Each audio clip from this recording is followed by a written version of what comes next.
One of my questions was going to be: is Jack Nicholson the best Joker? He's the right. I think you can distinguish, right? He's the best Joker on film, in my mind. Okay. And this is difficult because I do think Heath Ledger does it well, but I love this film so much that Jack Nicholson he makes the film. He makes Joker his own. He takes Joker to a different level of lunatic than you would have seen before, and probably what you would have seen in the cartoon, in the comics. But I'm not a comic aficionado here, so I can only say what I want. But Mark Hamill as Joker in the animated series is phenomenal. Yeah, because I was going to say Jack Nicholson is my Joker. I understand the praise that's been heaped on Heath Ledger after the performance he gave in The Dark Knight, but I do have issues with that Joker. Not Heath Ledger's performance, but with that particular Joker, because I just find that Joker one note.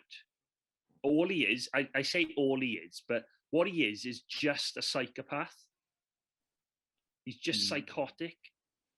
The reason I love Jack Nicholson's Joker is he will just as much kill you as he will laugh in your face and maybe walk away or not doing it. You know, I find with Jack Nicholson's Joker, there's at least a different shade to him.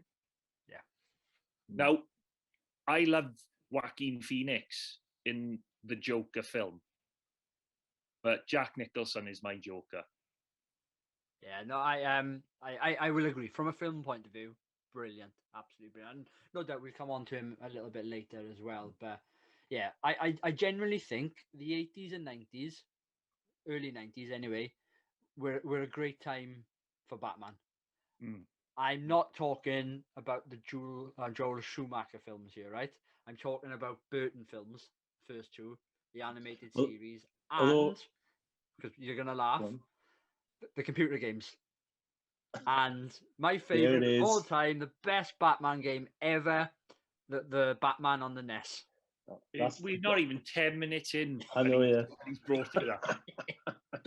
We should have had a pool on. What a game! So before long, I will actually bloody start to rewind the games, and I will do Batman and revisit it and replay it. It's great game. Great game. I'm not gonna say any more on it, but yeah.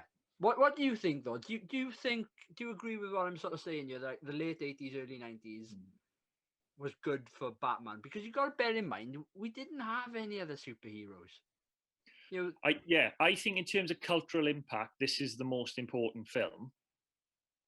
But if you're talking about legacy, as much as it pains me to say, I think the Nolan Batman's films have taken precedence. And I think that's a shame, because I'm not a fan of the Nolan films as much as I'm a fan of certainly the first two Batman films. I think Batman Forever, there's a lot of good elements to it. You know, if we do that down the road, then great, we'll talk about it. Right, I get these confused, right? So there was two films after Tim Burton, and I get them the wrong way around. Which one's Forever, and which one is whatever the other? Val Kilmer is Batman Forever. Yeah. And who are the bad guys in it? Tommy Lee Jones as Two-Face. And Jim Carrey. And Jim Carrey as the Riddler. Because I get it confused with George Clooney and Mr. Freeze. Yeah, because apparently if Tim Burton was going to do Batman Forever, Billy D. Williams, who is Harvey Dent in this first Batman film, he was going to be Two-Face. All right. Okay. Well, yeah, which would have made perfect sense, because he is.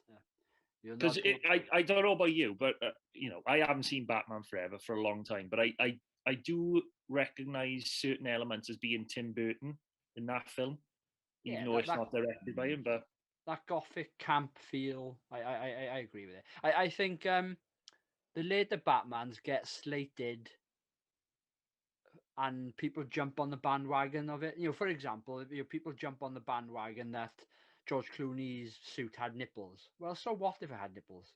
Doesn't really matter. What about the rest of the film? The thing is, right, that Batman and Robin film, as far as I'm aware, Joel Schumacher came out and said it was made for kids. Yeah. Wasn't it? It's supposed to be. It wasn't. It supposed to be like a tribute or in keeping with the '60s series. Yeah. It felt very camp. Yeah, especially in terms of the campness of it. So they tried something different. It didn't work. Move on.